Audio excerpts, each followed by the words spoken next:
여러분 안녕하십니까? 일본에서 활동하는 NGO 모두모이자 대표 카와사키 에이코입니다. 우리는 북한 인권 문제, 그 중에서도 저청룡과 북한에서가 바다를 건너간 93,340명의 제1동포들의 인권 문제를 법정에서 해결하기 위한 활동을 하고 있습니다. 오늘은 지난 7월 19일에 38선을 넘어서 북한으로 돌아간 한국의 탈북자와 관련해서 말씀드리려고 합니다. 먼저 이 청년의 탈북으로부터 재입국 과정을 간단하게 살펴봅시다.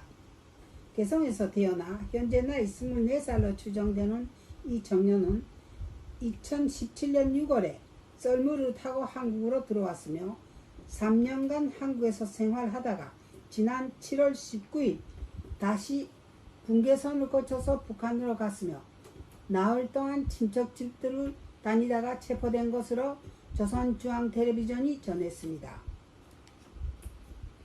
이 청년에 관한 여러가지 설들이 나오고 있지만 그것은 어느 하나도 확정된 것이 없으며 제일 신빙성이 있는 설은 북한의 정치적 모략에 의한 시나리오에 따른 재입국이라는 것입니다.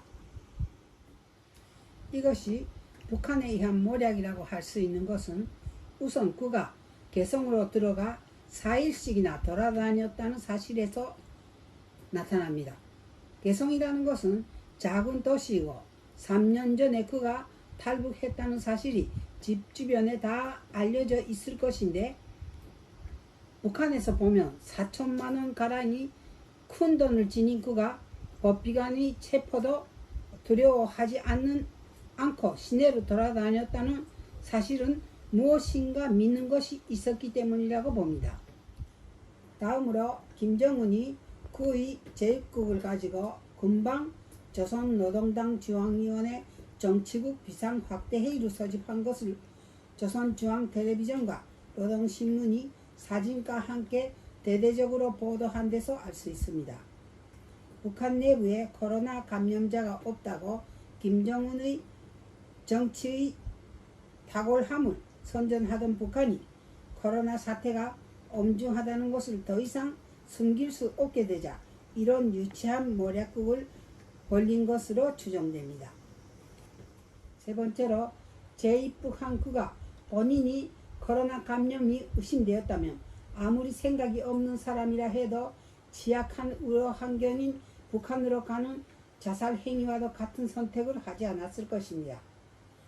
북한에서 어릴 때 길을 알아 정각장애를 한국에 와서 고쳐 한국 의료 현장의 고마움에 대해서 계속 이야기하였다는 그로서는 코로나 감염 의심이 있었다면 북한으로 가더라도 한국에서 치료를 하고 갔을 것입니다.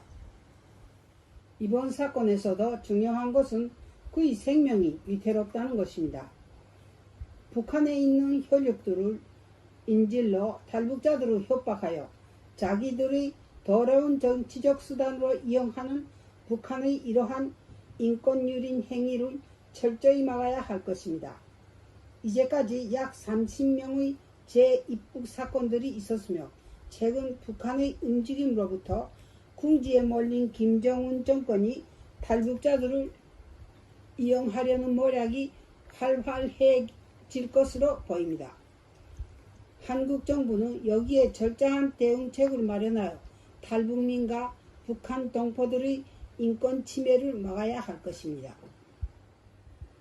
김정은이 재입국 탈북자들을 핑계로 개성을 봉쇄하고 식량 지원을 언급하자 다음날 기다렸다는 듯이 한국통일부 장관이 120억의 대북 지원을 발표하였는데 이것은 북한 동포들에 대한 인권 유린이며 북한 동포들을 죽이는 살인자와 같은 행위입니다.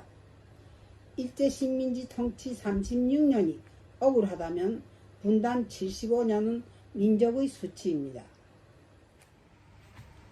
한국 정부는 분단 75년을 북한의 탓으로만 하지 말고 김치 독재하에 고통받는 북한 백성들을 하루빨리 구원하며 끊어진 민족의 혈맥을 이어나가야 할 것입니다. 오늘도 많은 시청 감사드립니다. 다시 뵙겠습니다.